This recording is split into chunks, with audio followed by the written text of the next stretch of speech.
یہ کپڑے سلوانے کا مہینہ نہیں ہوں. میں اس لیے نہیں آ رہا ہوں کہ تم عیدی خریدی کے نام پر پورا مہینہ بازار میں نکال دو.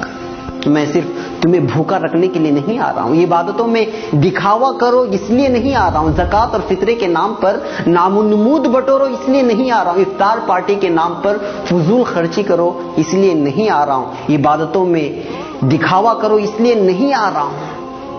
میں اس لیے نہیں آ رہا ہوں کہ تم روزے رکھو اور پھر سارا دن سوئے رہو.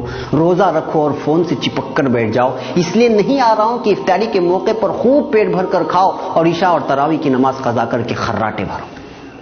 میں تو آتا ہوں اپنے رب کی رحمتوں، برکتوں اور مغفرتوں کی سوغات لے کر، مگر تم اس کو حاصل کرنے کے بجائے تجارت کے حساب و کتاب میں لگ جاتے ہو. روزہ رکھ کر یوں سمجھتے ہو کہ میں نے تیر مار لیا. ارے میں تو سال بھر کے تمہارے گناہوں کو دھونے کے لیے اللہ کی طرف سے مغفرت کا پروانہ بن کر آتا ہوں، مگر تم روزہ رکھ کر بھی گناہوں سے باز نہیں آتے. نوجوانوں، ناجائز عشق رمضان سے پہلے بھی ناجائز اور اب بھی، مگر تم تو رمضان میں کچھ کام نہ ہونے کا بہانہ بنا کر سارا دن موبائل پر عشق بازی کرتے رہ جاتے ہو. پھر روزہ رکھ کر یہ گناہ کیسا؟ غلط ویڈیوز اور موسیقی سننا ہر وقت حرام، مگر یہاں تو روزے کی حالت میں یا تو سو کر یا پھر موبائل میں گزارا ہوتا ہے. میں اس لیے تو نہیں آیا.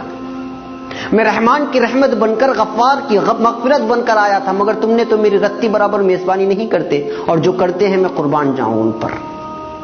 میرا یہ ایک دن نہیں گزرتا ہے اور وہ افسوس کرتے رہ جاتے ہیں کہ ایک دن گزر گیا، اور پھر رات دن قرآن کی تلاوت سے، تسبیح اور نمازوں سے، دعاؤں اور التجاؤں سے اپنے رب کو منانے کی کوشش کرتے ہیں.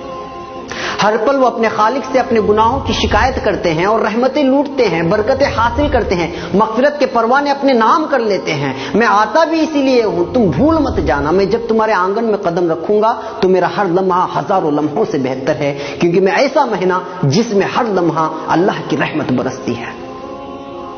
میں کبھی تم کو روزہ بن کر آواز دیتا ہوں، کبھی افطاری کی دعا بن کر، کبھی سحری سے تھوڑی دیر قبل اٹھ کے اپنے رب سے التجا کر کے اسے منانے کی درخواست کرتا ہوں. کبھی رحمت کے 10 دن دیتا ہوں تو کبھی مغفرت کے، اور کبھی جنت و جہنم کی خلاصی کے دعا کے لیے 10 دن تمہارے حوالے کرتا ہوں، مگر تم مانتے نہیں.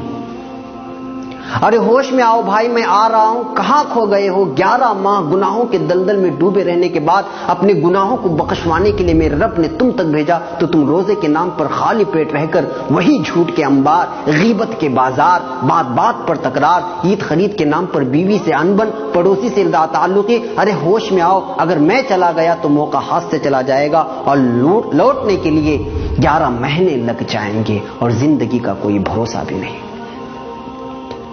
کہ اگلے رمضان تک تمہاری سانس چلے کہ نہ چلے. پاگل نہ بن، تیاری کر میری میزبانی کی اور میری مہمانی کی. دل سے کر، خلوص سے کر. دکھاوا میرے رب کو منظور نہیں. جو بھی کر تنہائی میں اٹھ کر اللہ سے التجا کرتے ہوئے کر. ابھی سے مانگنا شروع کر، کیونکہ نیک اعمال کا کرنا بھی اللہ کی توفیق سے ہوتا ہے. میری میزبانی کا مطلب یہ نہیں کہ گھر میں کھجور اور افطاری اور سحری کا راشن جمع کر لے. میری میزبانی کا مطلب ہے نماز، تراویح، تلاوت قرآن، گناہوں سے اجتناب، جھوٹ، غیبت، فحاشی، ناجائز عشق بازی اور بازاروں کی زینت بننے سے خود بھی بچنا اور گھر کی خواتین کو بھی اس سے باز رکھنا. میری میزبانی ایسی کر کے تیرا رب تجھ سے راضی ہو جائے، اور جب رب ہی راضی ہو جائے تو اس دنیا سے کیا مطلب جو ایک دھوکے کا گھر ہے. جی ہاں، دھوکے کا گھر. اور ہاں، میری راتوں کو یوں ہی غفلت میں سو کر برباد مت کرنا. اللہ سے اپنا دکھڑا سنانا، برما میں کیا ہوا، فلسطین میں کیا ہوا اور ہو رہا ہے، افغانستان، عراق و شام اور دیگر مسلم ممالک میں جو ظلم ہو رہا ہے، کیا کیا جا رہا ہے، اس کا دکھڑا سنانا اپنے رب سے. بیتے سالوں میں اپنوں اور غیروں نے ہم سے جو برتاؤ کیا اس کی شکایت کرنا اپنے رب سے. وہ سننے والا ہے، سب کی سننے والا ہے. وہ جو سب سے رحیم، سب سے کریم اور تم سے سب سے زیادہ محبت کرنے والا ہے. تمہارا دکھڑا سن لیا تو پھر بیڑا پار ہے، نہیں سنا تو پھر ثواب کہیں نہیں گیا.